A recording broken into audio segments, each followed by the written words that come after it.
the way down over his ears. Some hair is Following going day, to show. December 8th, he was sentenced In the year 1976, 46 years ago, Virgil Presnell was sentenced to death for the murder. Welcome back to the Death Row and Executions channel, and thank you for watching. I'm Paco Rivera. Kevin Johnson, who is now 37 years old, is scheduled to be executed this month on November 29th in the state of Missouri for a murder he committed in 2005 when he was just 19 years old. Let me tell you, regarding this case that I'm going to discuss with you today, I am really looking forward to reading your comments. It will be very interesting to read what you have to say about whether or not Kevin Johnson should be executed. Because this is a case where you really need to hear the whole story of what happened before you make that decision. First, I'm going to briefly describe what Kevin Johnson did to get him convicted and sentenced to death. On the night of July 5th, 2005, at about 7:30 in the evening, Sergeant William McEntee of the Kirkwood Police Department was dispatched to also Brook Street in the Meacham Park neighborhood of Kirkwood to investigate after police received complaints about illegal fireworks being set off in the area. McEntee stopped his patrol car beside several children and rolled down his window to question them. 19-year-old Kevin Johnson then walked up to the passenger side window of the patrol car, pointed his gun at Sergeant McEntee, and fired 5 shots into his body. Another bullet ended up striking one of the children that McEntee was talking to in the leg. Kevin Johnson then reached into the car and retrieved the officer's gun. He then walked away a short distance but remained in the area. Sergeant McEntee was severely injured but not dead. His car rolled down the road, hit a parked car, and ended up crashing into a tree. He got out of the car and squatted down to place his knees on the ground. Because he was unable to speak due to his injuries, he couldn't call for help. That's when Kevin Johnson walked up behind him and shot him once in the back and then a final shot in the back of McEntee's head. Johnson then went through McEntee's pants pocket while the cop was lying dead on the ground before fleeing the scene. Now, basing my thoughts on the comments I read here on this channel, and I do try to read all of them, I would say that most of you are going to say, well, I don't need to hear anymore. Of course that man should fry. But I'm telling you, you need to know the rest of the story. A story that began earlier that day.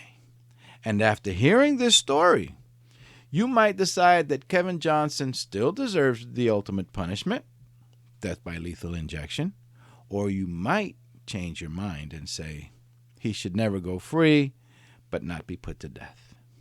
A little more than 2 hours before Kevin Johnson murdered Sergeant McEntee, at about 5:20 p.m., 2 police officers arrived at the home of Kevin Johnson's grandmother, where Johnson was living. They were there to pick up Johnson for violating his probation. Johnson, however, was in the house next door, where his great-grandparents lived. His grandmother lived beside his great-grandparents. He was watching through the window as police arrived at his home next door, and he knew that they were looking for him. The policemen then began looking into Kevin Johnson's car.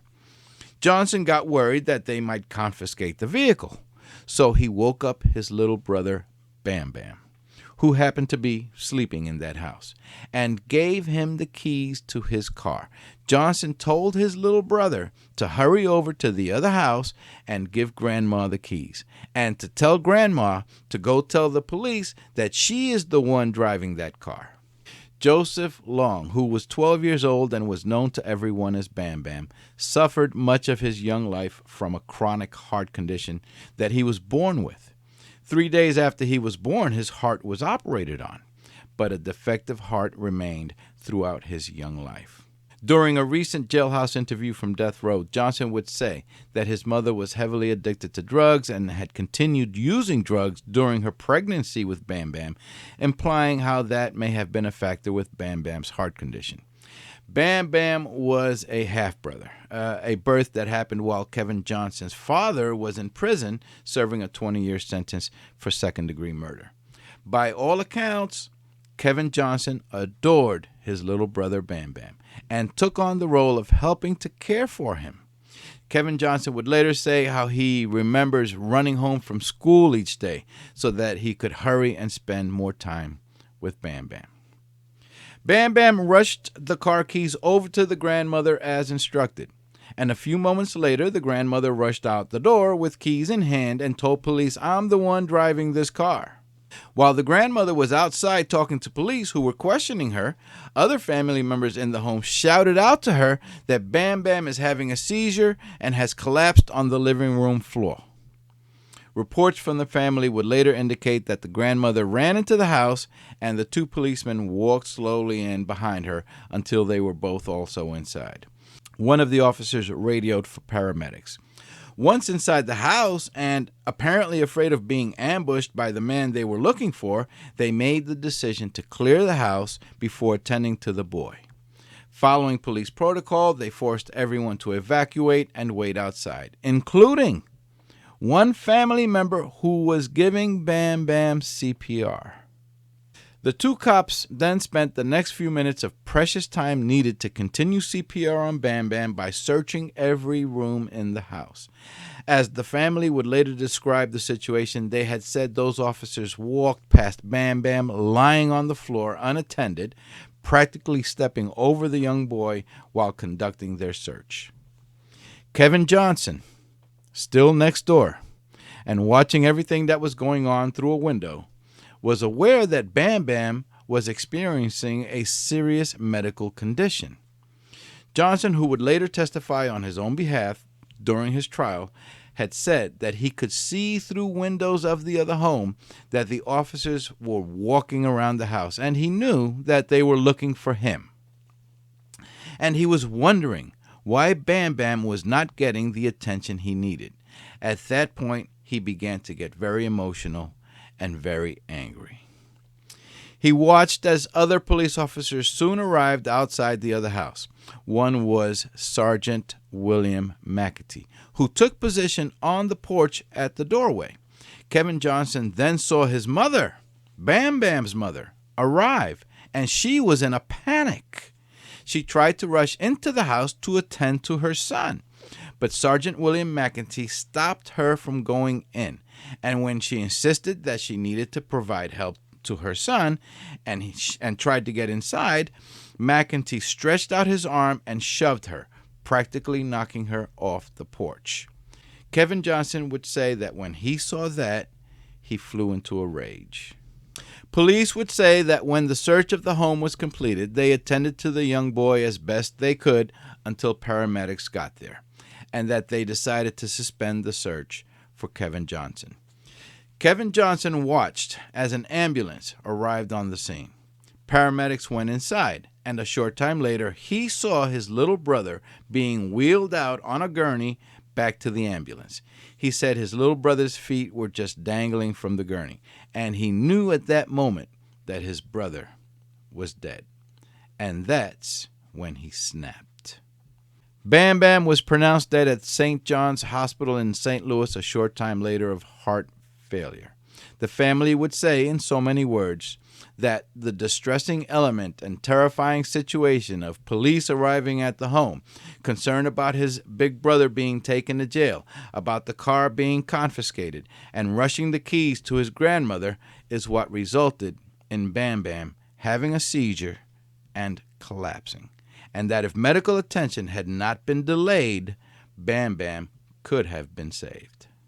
One might say that Kevin Johnson was obviously experiencing at that moment severe emotional and mental distress. He was extremely distraught suddenly by the death of his beloved little brother.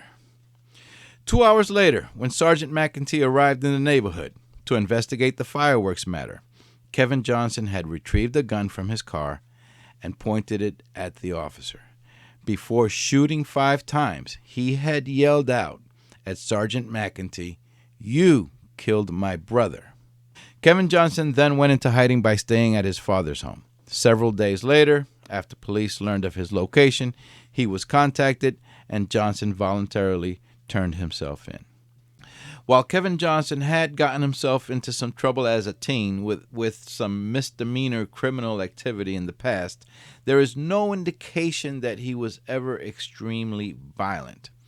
One detective of the Kirkwood Police Department, Jeff Morrison, who was mainly assigned to investigate juvenile offenders and had been with the police department for 37 years, had said the following about Kevin Johnson. "I got along with Kevin. I never had any dealings with Kevin as a violent person, nor did I know of any history of violence or reported violence." Morrison retired from the police force in the year 2015, and when asked if Johnson's case warranted a death sentence for the murder of Sergeant William McEntee, who Morrison said was his dear friend and partner, Morrison replied, "No, not this one." In other words, Morrison, McEntee's friend and partner, didn't think this case warrants the death penalty. Kevin Johnson's first trial in April of 2007 was declared a mistrial, but not because jurors wondered if he was innocent or guilty. They all knew he had committed the atrocious crime. It ended in a mistrial because jurors couldn't agree with each other as to whether the conviction should be first degree, which would likely get him the death penalty, or second degree, which would give Johnson a lesser sentence. That jury in April voted 10-2 for second degree. It appears that jury believed he should serve time for what he did, but they didn't think he should be put to death. In Kevin Johnson's second trial in November of 2007, a St. Louis County jury issued a unanimous verdict of first-degree murder, and Kevin Johnson was sentenced to death. Supporters of Kevin Johnson claim how that trial in November was biased and that the defendant was deprived of a fair trial for several reasons. For one, the judge allowed many uniformed police officers, supporters of Sergeant William McEntee, to attend the trial, and that seeing so many officers in uniform around the courtroom may have prejudiced the jury. Also, it was learned that one of the jurors had a stepbrother who was a police officer and was even acquainted with one of the police officer witnesses that testified, and that should not have been allowed. Other supporters of Kevin Johnson and advocates against the death penalty have raised factors such as Johnson's upbringing in a miserable life of poverty, starvation, a drug-addicted mother, his father in prison, and other horrifying conditions while growing up. But we know juries put little stock into that, and as many of you have already commented on other videos here on this channel, millions of people grow up in these conditions in this country and don't turn into killers. Johnson supporters also add that the state of Missouri plans to execute him because the judicial system is racist and because he is a black man who killed a white police officer. Period. I'm sure a lot of you won't agree with that either. These videos I'm doing here are getting on average about 500 or so comments on each one, and as far as I can tell, most of you, the ones not totally opposed to the death penalty altogether, really don't care if the killer is black, Spanish, white, or a Native American Indian. It appears most of you are in agreement that if you kill, you deserve to be punished by forfeiting your life. What I hope not to see in comments is idiots here saying how that cop deserved to die.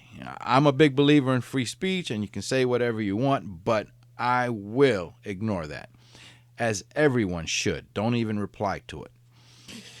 YouTube censors might pick up comments like that and delete it anyway. The question here is not whether the cop deserved to die. That's ridiculous.